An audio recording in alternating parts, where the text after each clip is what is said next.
Haleluya, salam bahagia buat kita semua. Shalom. Kita jumpa lagi di TV Pantai Costa. Kali ini kita akan bicara tentang 8 hal yang paling dibenci oleh Tuhan. Kita akan ikuti satu persatu dan kita tarik makna dan beroleh guna yang indah. Pelajaran yang bagus untuk kita semua. Puji Tuhan. Apakah hal-hal yang dibenci oleh Tuhan itu? Nomor satu, kesombongan. Tuhan paling tidak suka dengan orang yang sombong. Kita tengok pembacaan Alkitab dalam Amsal pasal 6 ayat 16 dan 17. 6 perkara ini yang dibenci Tuhan, bahkan 7 perkara yang menjadi kekejian bagi hatinya. Mata sombong, memandang dengan remeh, pandang enteng kepada orang, menganggap orang lain rendah, dan menganggap dirinya itu tinggi, hebat, dan luar biasa. Orang sombong sangat tidak disukai oleh Tuhan, bahkan dibenci oleh Tuhan, bahkan dilawan oleh Tuhan. Nah, barang siapa orang menjadi tinggi hati dan sombong, itu berarti dia menantang Tuhan, melawan Tuhan. Artinya, siapa yang melawan Tuhan dengan sendirinya akan menghancurkan dirinya sendiri. Itulah sebabnya, mari kita berangkat dengan gaya hidup yang dikehendaki oleh Tuhan, berjalan dengan rendah hati di hadapan Tuhan, maka kita terhindar dari kondisi menjadi musuh Tuhan. Janganlah sombong, karena itu adalah kebencian bagi Tuhan. Nomor dua, Tuhan membenci dusta. Di muka bumi ini sudah begitu banyak pendusta dan jangan ditambah lagi. Berdusta dengan gaya hidup, berdusta dengan tutur kata, dengan menipu orang dan menghancurkan orang. Berdusta sebenarnya adalah cara hidup merusak diri sendiri, merusak hidupnya, dan merusak masa depannya. Catatan Alkitab dalam Amsal 6 ayat 17. Mata sombong, lidah dusta. Dengan lidah kita dibenarkan, dengan lidah kita disalahkan, dengan lidah kita menipu orang, dengan lidah kita memberkati orang. Maka dari itu, gunakan lidah ini menjadi berkat bagi orang banyak. Jangan menyebarkan dusta dari mulut kita, tapi sebarkanlah keindahan, kebaikan, kebajikan dari lidah kita. Karena jika lidah kita jadi berkat, Tuhan akan memberkati kita. Puji Tuhan. Nomor yang ketiga, Tuhan membenci kejahatan. Begitu banyak tindak kriminal terjadi di mana-mana. Pemukulan, penikaman, pembunuhan, atau hal-hal yang menyangkut kejahatan. Alkitab tulis dalam Amsal 6 ayat 18, hati yang membuat rencana-rencana jahat, kaki yang lari menuju kejahatan, itu adalah bagian yang dibenci oleh Tuhan. Alangkah indahnya kalau hidup kita itu membuat rencana-rencana untuk kebaikan orang. Alangkah baiknya bila hati kita itu tidak terdapat kejahatan di sana.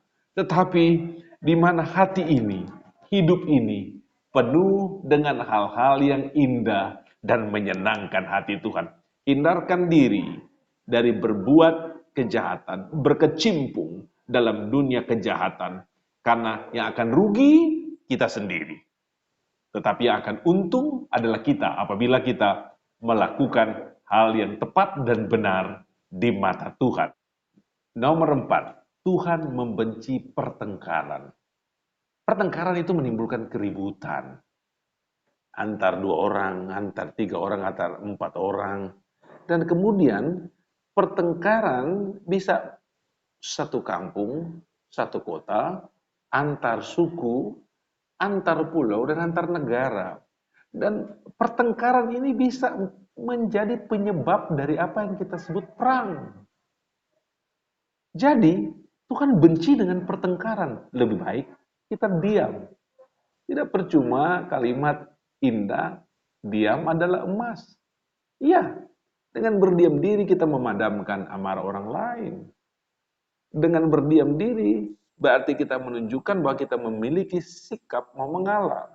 Tetapi, kalau orang tidak mau mengalah, pertengkaran terjadi, keributan besar terjadi dan dapat berakibat fatal. Bisa terjadi perang besar karena pertengkaran.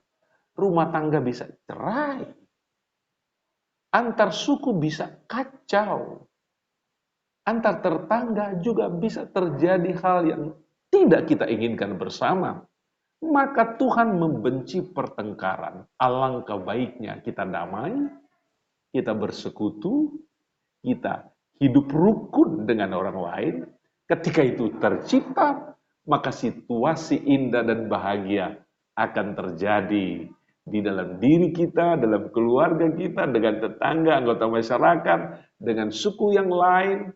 Karena carilah damai dengan semua orang dan hiduplah damai dengan siapa saja. Haleluya. Sekarang nomor 5. Tuhan membenci kekerasan. Mazmur 15 ayat 5. Tuhan menguji orang benar dan orang fasik. Dan ia membenci orang yang mencintai kekerasan. Jangan melekat dengan kekerasan. Kekerasan itu adalah huru-hara, keributan, kehancuran. Dan kekerasan itu adalah cara kerja, sifat orang yang suka merusak, membinasakan. Nah, Tuhan membenci orang-orang yang mencintai kekerasan. Cintailah kelembutan, kemanisan, cintailah keindahan, cintailah kebenaran. Karena ini adalah hal-hal yang diperintahkan Tuhan atas kita. Orang yang menyukai kekerasan akan ditimpa dengan kekerasan. Namun orang yang menyukai kelembutan, maka kelembutan dan kemanisan akan menjadi bagiannya secara utuh. Nah, di antara kekerasan yang kita tahu adalah perkelahian, keributan dan perang. Itu adalah tumpah darah, kematian yang datang menjelang. Tetapi apabila kita menerapkan dalam kehidupan kita hal-hal yang bersifat kelemah lembutan, itulah yang Tuhan mau dalam kehidupan kita. Nomor 6, Tuhan membenci kecurangan. Ya, ada orang ingin mengeruk keuntungan yang besar, tapi dia melakukan kecurangan.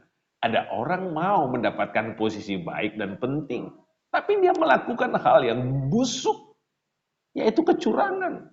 Ada orang ingin mendapatkan sesuatu yang hebat, tapi ia memperolehnya dengan cara yang curang. Ini adalah cara iblis, cara setan, dan kita tidak boleh seperti itu. Yesaya 61 ayat 8 mencatat, sebab aku Tuhan mencintai hukum dan membenci perampasan dan kecurangan. Aku akan memberi upahmu dengan tepat dan akan mengikat perjanjian abadi dengan kamu. Ini Tuhan. Tuhan suka yang tepat. Tuhan tidak mengingkari perjanjian. Tuhan berjanji dengan kita. Tapi Tuhan tidak mau kalau kita melakukan perampasan yang bukan hak kita, kita ambil. Kita rampas. Itu seharusnya milik dia. Tapi kita secara paksa merampasnya. Itu seharusnya hak orang lain. Tetapi kemudian dengan kecurangan kita ingin merebutnya dengan cara-cara yang tidak etik. Melanggar etika, melanggar hal-hal yang menyangkut moral. Tuhan tidak suka. Tuhan pasti akan campur tangan, turun tangan dengan orang-orang yang melakukan perampasan dan kecurangan. Kalau memang itu adalah posisi kita, Tuhan akan berikan. Tidak perlu dengan melakukan perampasan dan kecurangan. Kalau memang itu hak kita, itu akan menjadi milik kita. Tuhan kan adil. Tuhan pasti akan mendaratkan dan mengalamatkan kepada kita hal-hal yang luar biasa. Kalau kita menghindarkan diri dari perampasan dan kecurangan. Nomor 7, Tuhan membenci manusia yang memuja berhala. Hanya ada satu-satunya penguasa, raja di raja. Hanya ada satu-satunya Tuhan. Tuhan kita yang besar. Tetapi orang membentuk Allah bagi dirinya sendiri. Uang bisa menjadi Allah, mobil bisa menjadi Allah, keluarga bisa menjadi Tuhan, jabatan bisa menjadi Tuhan. Jadi diberhalakan,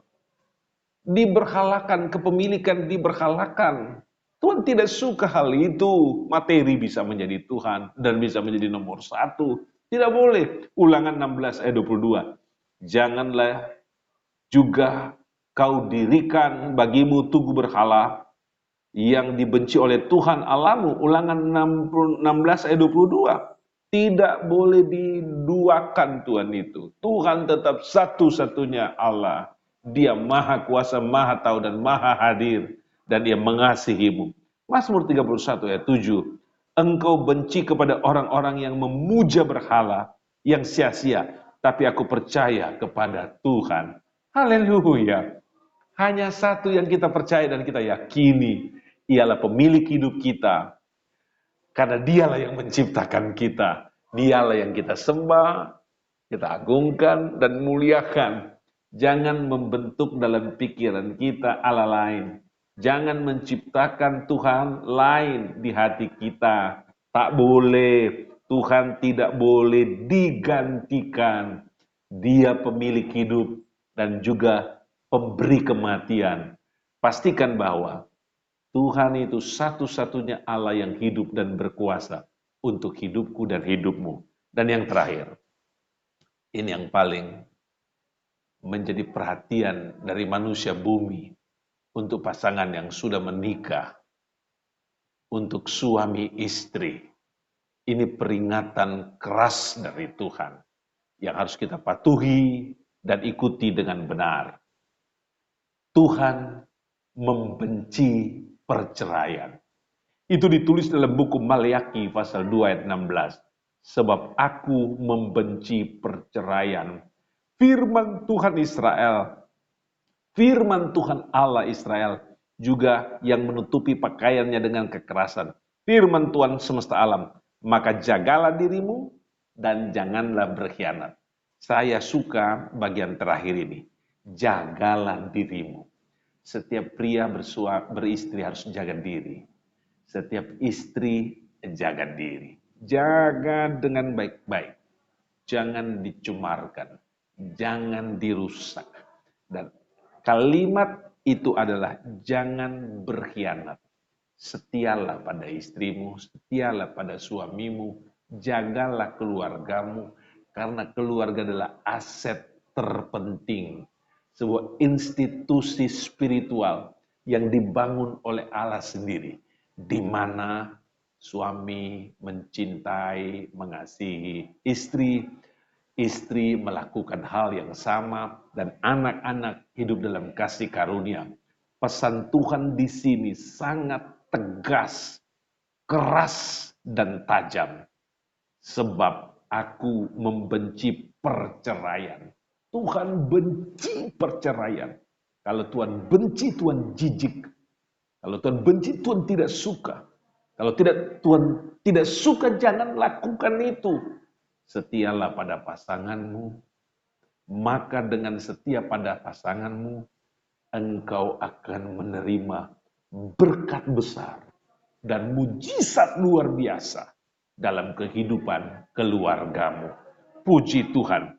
Saya ingin merinci kembali dengan cepat hal-hal yang dibenci oleh Tuhan. Satu, Tuhan membenci kesombongan dan jangan sombong. Tuhan membenci dusta dan janganlah berdusta. Tuhan membenci kejahatan, jangan melakukan kejahatan. Tuhan membenci kekerasan, jangan melakukan kekerasan. Tuhan membenci kecurangan, jangan melakukan kecurangan. Tuhan membenci pemuja berhala, jangan melakukan hal itu. Dan Tuhan membenci perceraian, jangan sekali-kali melakukan itu. Tuhan Yesus memberkati kita dengan berkat yang luar biasa. Haleluya. Amin. Ya api Pantekosta heranlah, ya api Pantekosta